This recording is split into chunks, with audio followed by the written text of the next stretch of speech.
Hello and welcome to Smart Indian Agriculture. I am Vivian Fernandes. The topic of discussion today is carbon credits and climate smart agriculture. Agriculture is an earth warming activity. Tractor emissions release carbon dioxide. Flooded paddy fields with transplanted rice release methane, which is much more earth warming than carbon dioxide. Nitrous oxides are released when urea fertilizer is applied. And when smoke and when paddy stubble or agricultural waste is burnt, smoke and soot are released into the atmosphere. Now, a company called Grow Indigo is paying farmers in Punjab for carbon credits. Grow Indigo is a joint venture between Indigo Ag, a US company, and Mahyco, a Maharashtra-based pioneer in seeds. To discuss carbon credits, we have with us Dr. Usha Barwale-Zehr, who is Chief Technology Officer at Mahyco. She's also Chairman and Executive Director of Grow Indigo.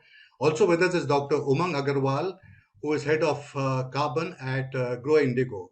He also heads another company called Grow Mandi. Dr. Usha Barwale-Zehr and Dr. Umang Agarwal, thank you very much for making the time and for being on this interview. Welcome.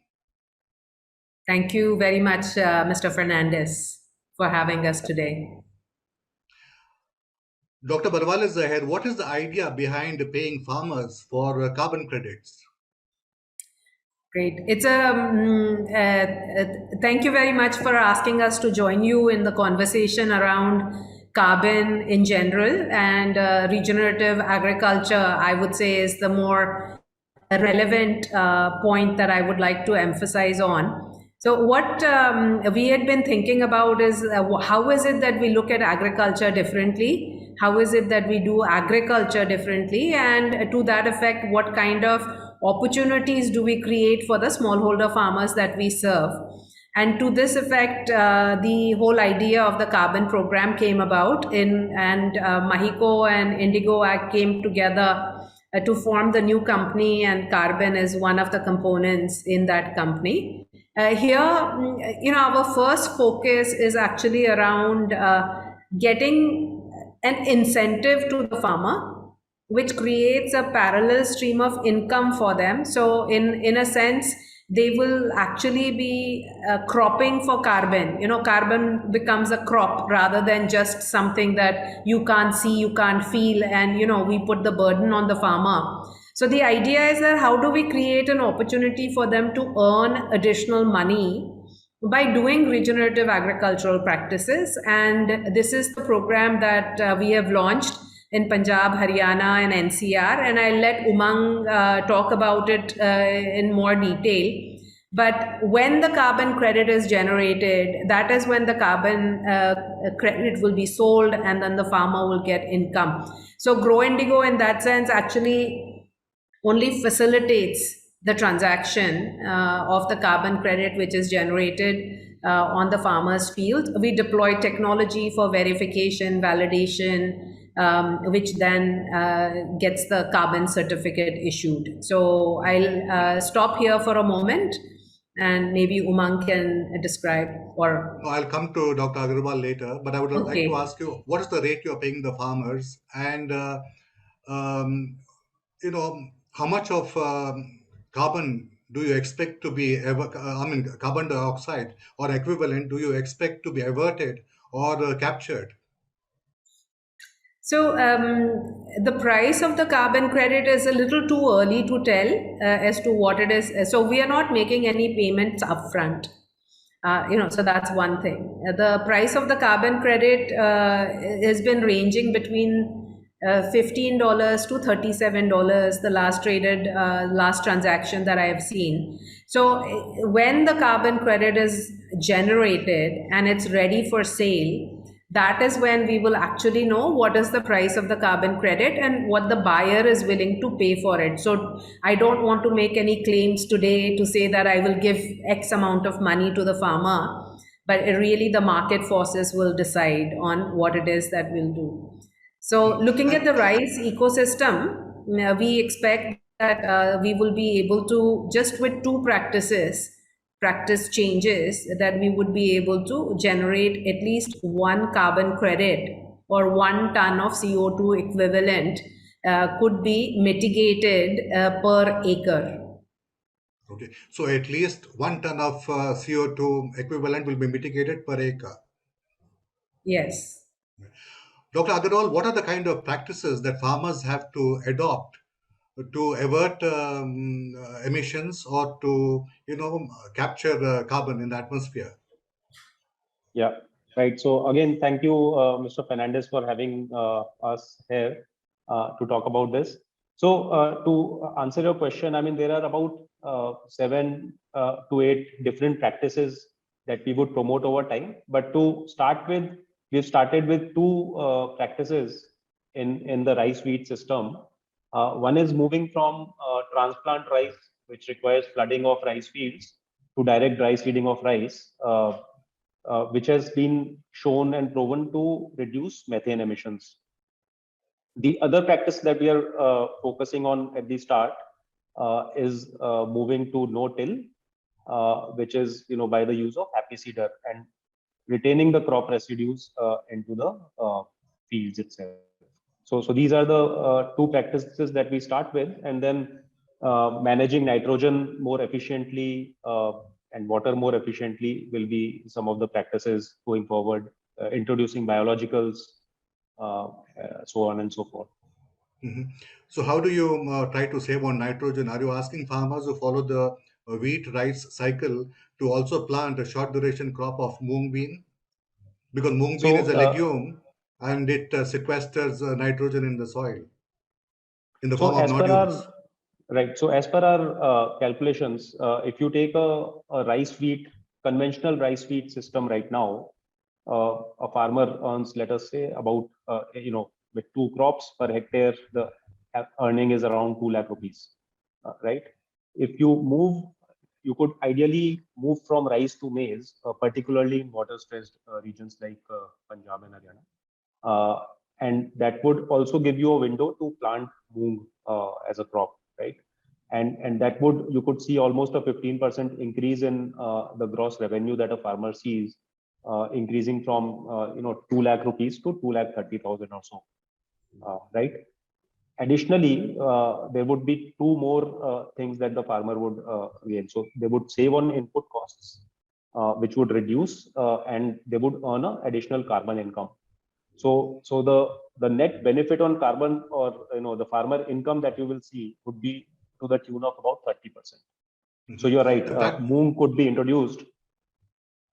yeah, please go ahead. Moong could be introduced, and also the shift from rice to maize, and with these three crops, maize, moong, and wheat, could increase the farmer's income by about 30%.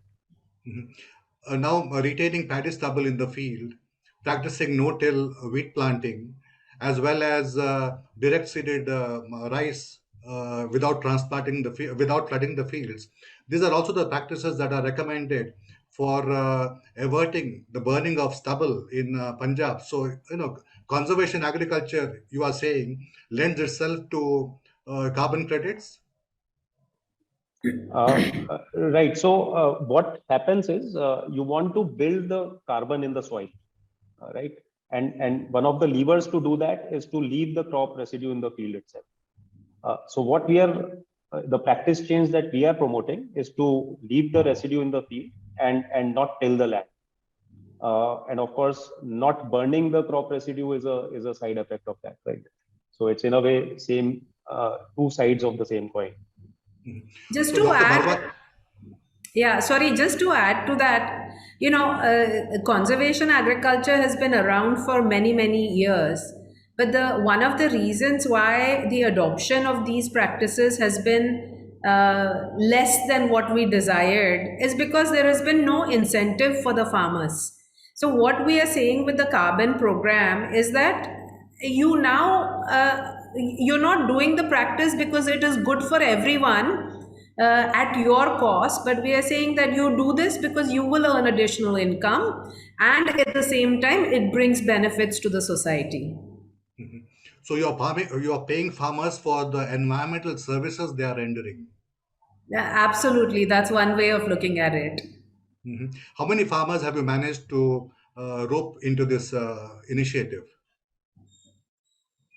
So I think I can take that one. The project starts in a way as a pilot, with focusing on 4,000 hectares, and then scales up to about 1.7 million hectares in the next 4 years. That's how the project is was conceived, starting with a start date of 2019. Right. As of today, we have about 25,000 plus acres or so already enrolled in the program. This Bayer, which is a multinational corporation focused on agri-biotechnology, is also offering to pay farmers in Brazil and USA for carbon credits, and they have fixed the price, which is I think about $10. That was a couple of years ago, about 2 years ago.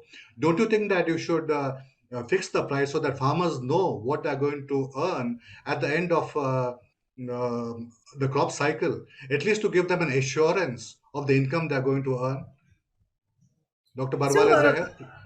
yeah. No, it's a very good point in terms of an expectation setting in terms of what is the likely income. But at the same time, Mr. Fernandes, I also feel that, if we look at just the carbon credit prices in the last 6 months, they have been on an upward trend. Now, I can under-promise and over-deliver, and everyone is happy. That is one scenario. But the general expectation is that we would expect a minimum price of, let's say, $10. But then the price could be as high. Our partner Indigo has recently transacted at $37. So whatever is the market price is what will drive. Now, we anticipate that the price will continue to rise. And the other element that we haven't talked about so far is around the social spillover benefits from these practices, which may further drive the price of the carbon credit, right? So carbon credits coming from smallholder farmer systems, our program is actually first of its kind program, not only in India, but in the world. Nobody actually has done this kind of a program with smallholder farmers. So we want to make sure focus on technology and innovation, which provides a good quality carbon credit and not just a carbon credit by having a solar pump on the farm. So these are some of the challenges which will also drive the price of the carbon credit that we would be able to deliver. So that's why I'm very hesitant to give you a flat number and say I will promise to the farmer, because I actually don't have that money. The money is going to come when the carbon credit is traded. And if it is traded at $10, then that is what I can offer to the farmer. If it is traded at $50, that is what I'll be able to offer. But the range is quite. But you are certain that the credits that are generated will be sold? The credits that are generated will be sold. Now, again, the farmer will have the option and the choice as to when they wish to sell those credits, because the digital certificate will remain, and only when the farmer wishes to sell the carbon credit certificate, then the credit will be sold. Yes, and Grow Indigo will facilitate that transaction with domestic buyers, with global buyers. The demand for the credit is, of course, much higher than the credits which are available today. And Grow Indigo on its website says that the buyers are some of the investment bankers, and also consultancies like Boston Consulting Group, investment banks like Morgan Chase and others. I would like to ask Dr. Umang Agarwal, if farmers follow the practices that you suggested, about 6 or 7 practices that you suggested, what is the potential carbon credits they can earn per acre? I was talking to a scientist from CIMIT, which is the International Center for Improvement of Maize and Wheat, which is based in Mexico, and I think CIMIT is a partner with you. He was saying about 4 carbon credits can be generated per acre. Is that right? So yes, that's not wrong. So it depends on what practices that you in a way start with, and gradually you see. So for example, I can in a way tell you that if you just adopt one practice, that is moving from transplant rice to direct dry seeding of rice, there would be a certain credit that you would get. Additionally, you add no till on it, you would get some more credits, right? You move from rice to maize, it would result in more credits. Manage nitrogen, more credits. Introduce legumes, more credits, right? Biologicals use will in turn increase the credits. So the total potential of 3 to 5 credits per hectare is right. Mm-hmm. And this is based on estimates, based on studies that have been published. It remains to be seen on the ground what we get. Okay. And are you going to do third-party audits? Who's going to certify all this? Yeah, so one very important piece in the whole carbon credit story is that it has to be, the credits have to be really high quality for them to be valuable, right? And what decides a quality of a carbon credit, there are really 4 or 5 points, right? One of them is approval by a registry and verification by a third party. So yes, we will involve a third party validation body. So, And how do Mr. you Yes, ma'am. Apologies for interrupting, but one of the things that I wanted to share is that the first part of the process is to actually submit a project. And so we have done so with a agency or registry called Vera. It used to be called Verified Carbon Standard earlier, and now it goes by the name of Vera. It's a global agency, and under that, one of the things to clarify is that no practice change should lead to lower productivity for the farmer. If it does, then it doesn't qualify in the program. And so that's the first step. And then, of course, the validation and verification, as Umang mentioned. So does that mean that organic farming is out? No, it's not out. I mean, there's nothing that disqualifies organic farming from participating in the carbon program. But organic farming might result in a fall in productivity. So yes, so that if it leads to a fall in productivity of more than 5%, it definitely is out. At the end of it, I think we have to establish that one of the 3 greenhouse gases, for instance, is mitigated by practice change.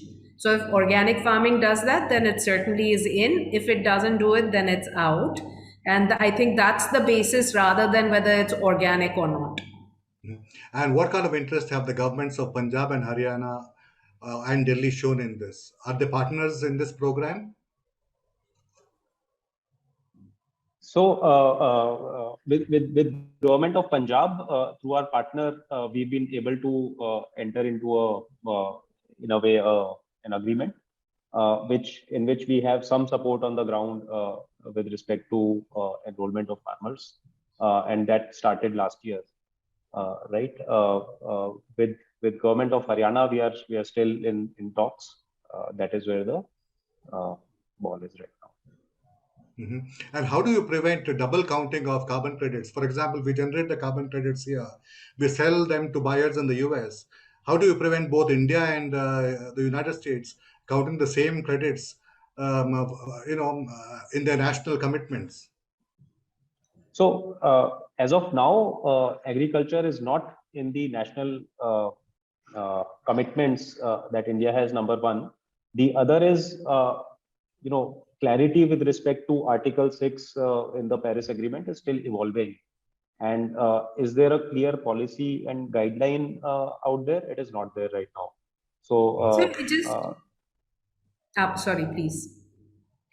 Yeah, so that's what I wanted to say. So that is where we are right now. The nationally determined commitments does not include the smallholder agriculture except for forestry.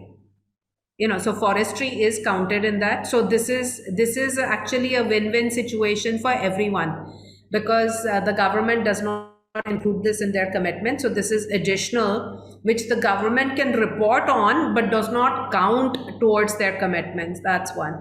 The second one is that we are focused on a voluntary carbon marketplace.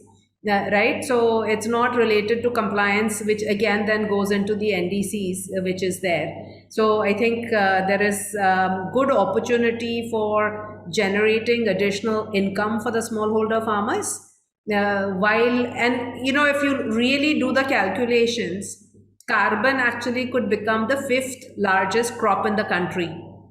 So if you say that we have 140 million hectares of arable land and one carbon credit can be generated, the value of that comes out to roughly $6+ billion, which is equivalent to what the value of corn is, for instance, in India, or just Yeah, and slightly. to build on that, it could be the number one export agri commodity. All right. Okay. We are running out of time. Ma'am, I can understand carbon credits for averted emissions. Okay. But what about carbon credits for sequestered carbon? How do we make sure that carbon which is sequestered in the soil remains sequestered? Because this is, after all, a tropical country. Oxidation happens, and what is trapped in the soil can get released into the atmosphere. So, how do we make sure that the carbon capture is real? Now, so Yeah. we do have environmental challenges around this, but the farmer who enroll in the carbon program will stay with the program possibly for 20 years. If they continue to follow the practice, they'll continue to earn income. So that's one incentive. So I always believe that how do you make change happen is the incentive that you provide and sense of urgency that you create. I don't think we can talk about more urgent time than now in terms of climate crisis that we are in. So I'll stop there and let Umang finish. No, no, I Yeah. would like to So ask you one. I'd like to ask you one more question. One of the ways in which we can avert emissions is by having crops that are herbicide resistant. Okay, because herbicide resistance helps you, I mean, you don't have to use manual methods or mechanical methods to suppress the weeds. So is the carbon credit market aligned with, let's say, genetic modification technology? Do you think that we necessarily have to introduce genetic modification to earn more carbon credits, to make agriculture more climate resilient? A very interesting question, Mr. Fernandez, and I'll say that actually the genetic modification per se is not something that is essential.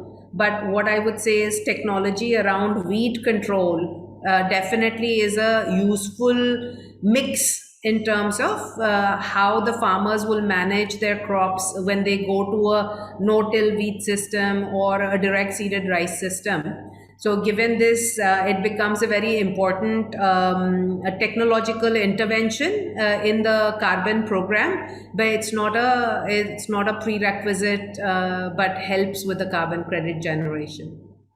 And one final question to you, Dr. Agarwal. You also had the Grow Mandi.